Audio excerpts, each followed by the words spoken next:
Well, I'm just honored that they would invite me to come and spend a few minutes with you.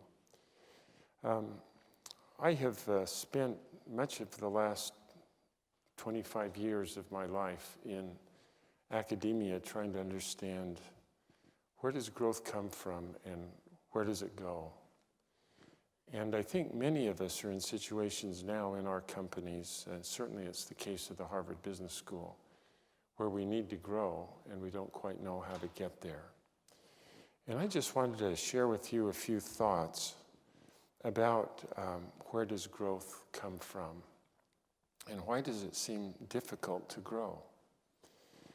So right at the beginning I realized that I should never use the word innovation, because the word innovation applies to all kinds of things. But it has been helpful to think about, are there different types of innovation? And what role do these different types of innovation need to play in a portfolio of investment strategies for your company? So there are three that seem to be really critical. The first type of innovation we call disruptive innovation. And the word disruptive doesn't mean that it's a transformation or radical breakthrough innovation. But what we mean by disruptive innovation is an innovation that transforms products that historically are so complicated and expensive that only the rich have access to it. This kind of innovation makes it so much more affordable and accessible that large new populations of people are able to own and use and have access to the product. So if we go back in history, the first cars were viewed as toys to the rich. And then Henry Ford developed a car that we called the Model T. And it made it so affordable and accessible that plain old ordinary people like you and I could own a car. And millions of people came into the market, and that meant that Ford had to make more people, hire more people to make it and distribute it and sell it and service it, and it created enormous amounts of growth. The computer was a disruptive innovation. 30 years ago, a mainframe computer cost $2 million, filled a whole room. You had to have the biggest corporations and the biggest universities could just have one. And then the personal computer reduced the cost from $2 million to $2,000. And so plain old ordinary people like you and I could have a computer. And then smartphones reduced the cost from $2,000 to $200, and billions of people around the world now have access to computers. We could go on, but disruptive innovations make things that are affordable and accessible. And when you look at it in these terms, many of us feel like the markets that we're serving are not growing. But the reality is that if we go down at the bottom of the market and look at, are there people in the world who are unable to buy a product because we don't make it, and we could make it affordable and accessible, they would.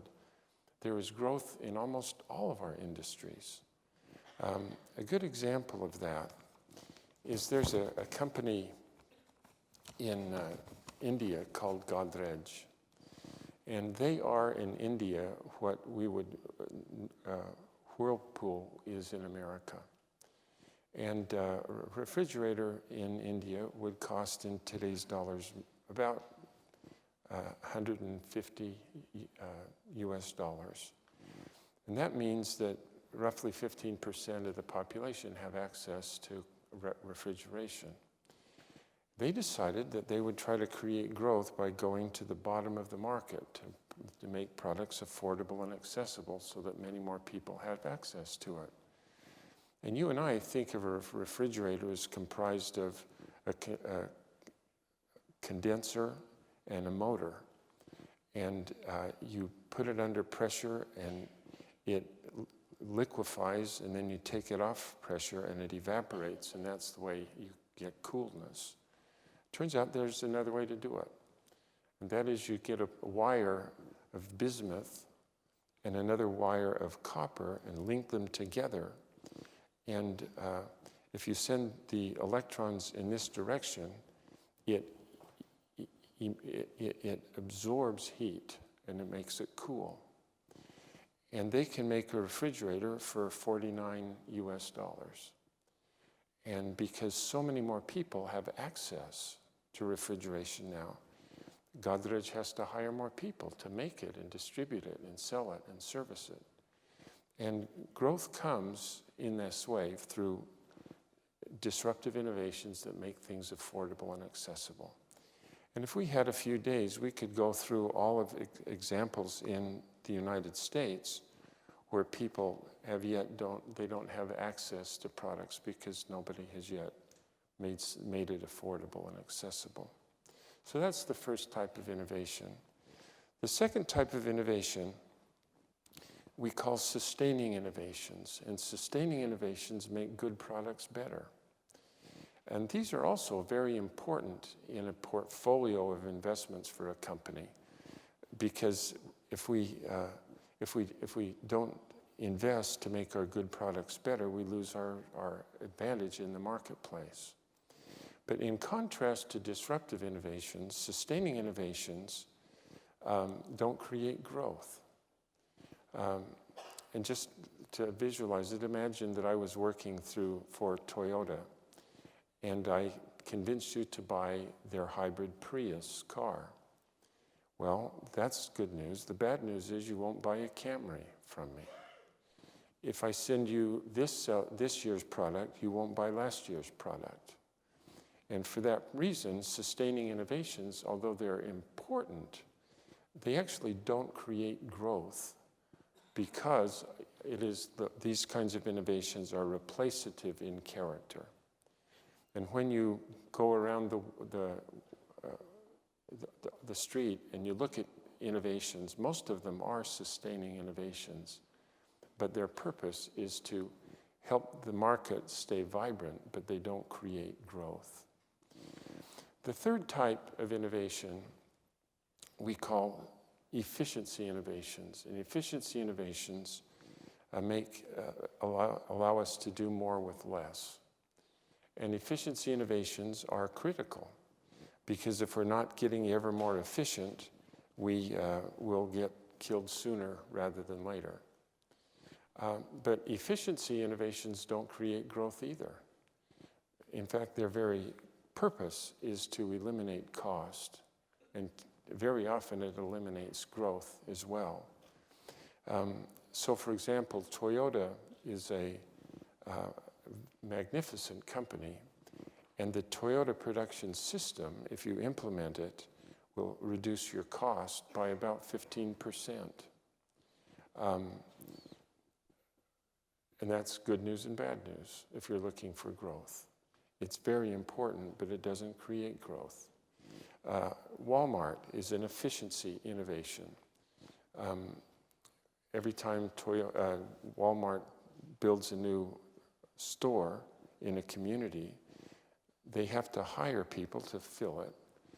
But the number of people in retailing in the overall area drops by about 14%, because they are so much more efficient in getting us from here to there.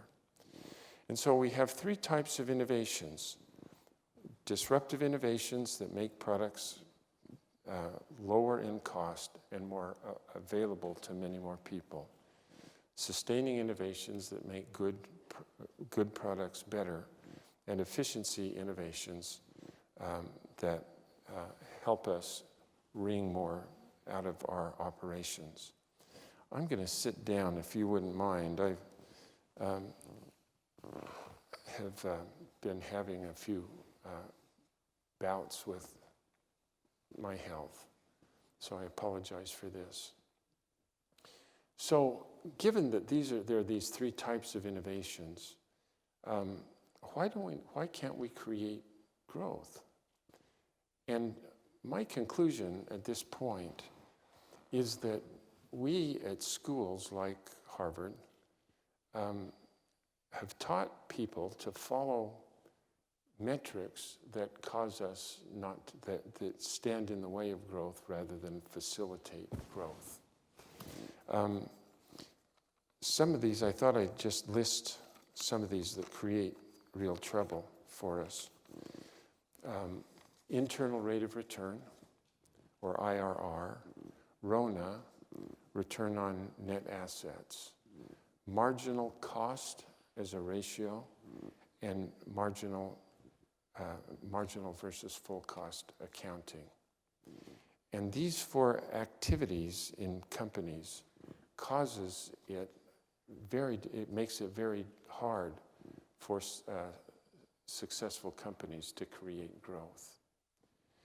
So just imagine that we have a lot of investment that we have to make because we have a lot of free cash flow.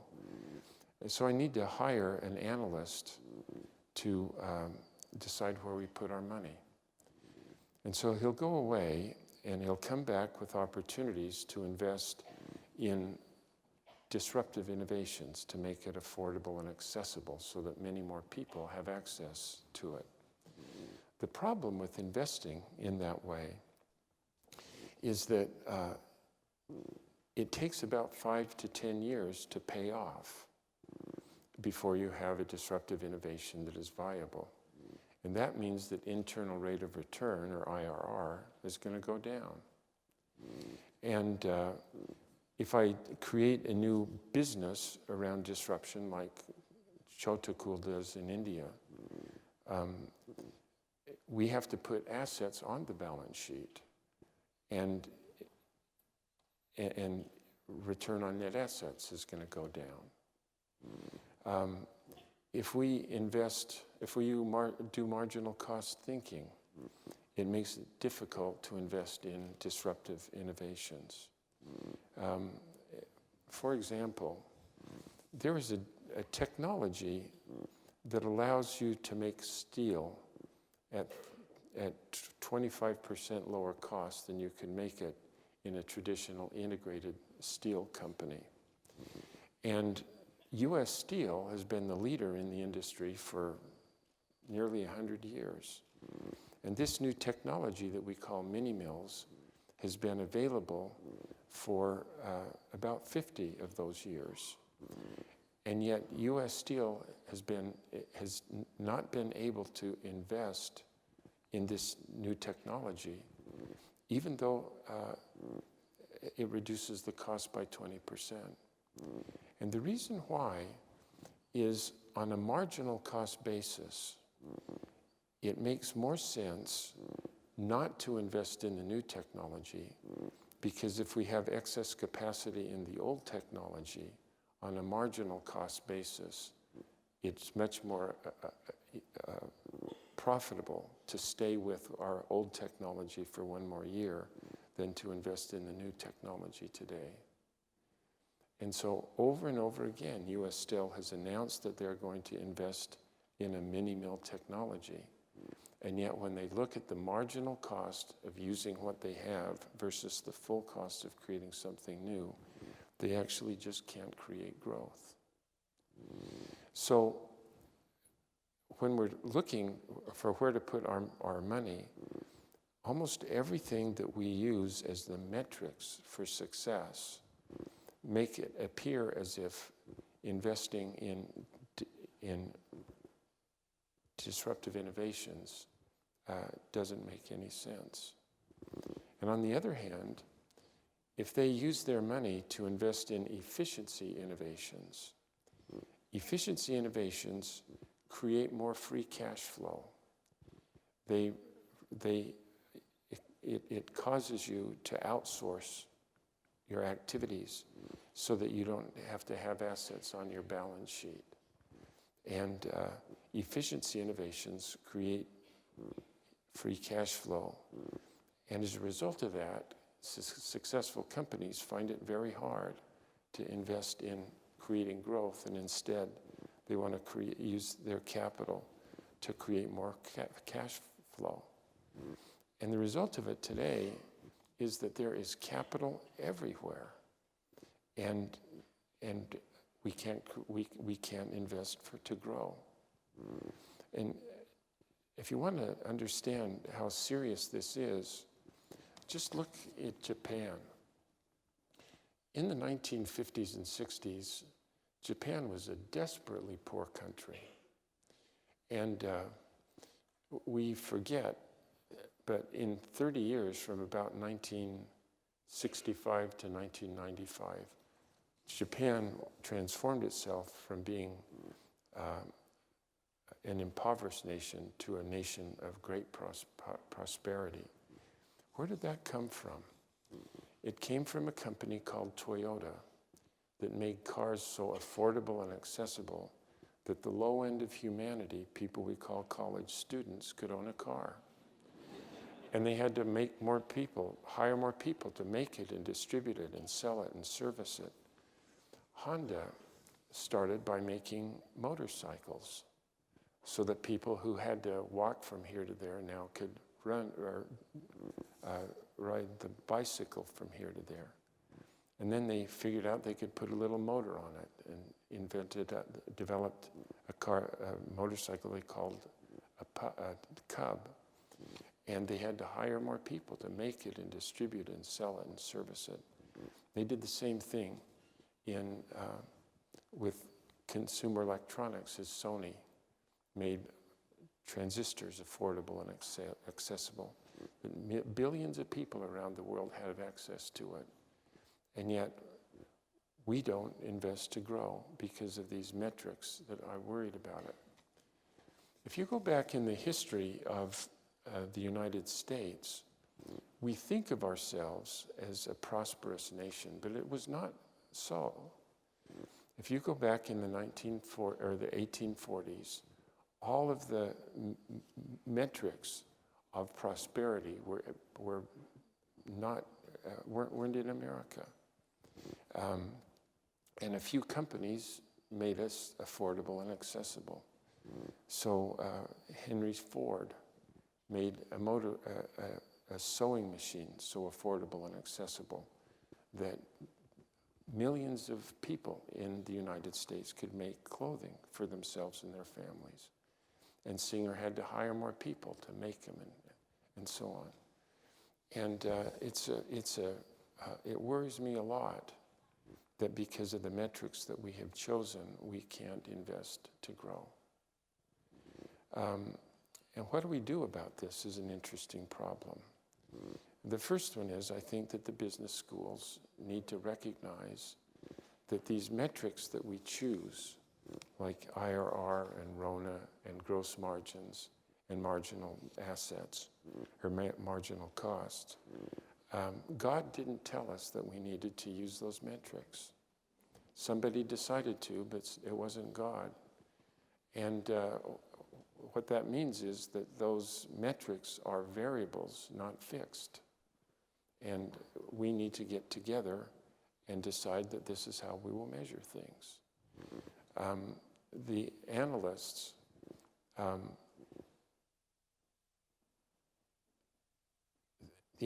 use these ratios because they want to compare this investment versus that investment, and that's their voice, their choice, if that's what they want to do. But if we want to grow, we need to use real numbers rather than ratios, because banks don't accept deposits denominated in ratios. They need real numbers. And so if I want to measure how successful I am, I want to be able to say, how much cash do I create, how much cash goes out, and I can put those in a bank. But ratios allows you to manage the company by looking only at the denominator, not the numerator. And the numerator is where growth is. The denominator is where we can manipulate the ratios. Well, those are just a few things that I've been thinking about today. It really is important that we grow. And yet the system that we've established for managers makes it impossible almost take this capital that is everywhere to invest to grow. And I'm hoping that just a few of these thoughts will help some of you join with us to figure out a better way to measure growth so that we invest where the money should go. Well, thank you very much, Debbie.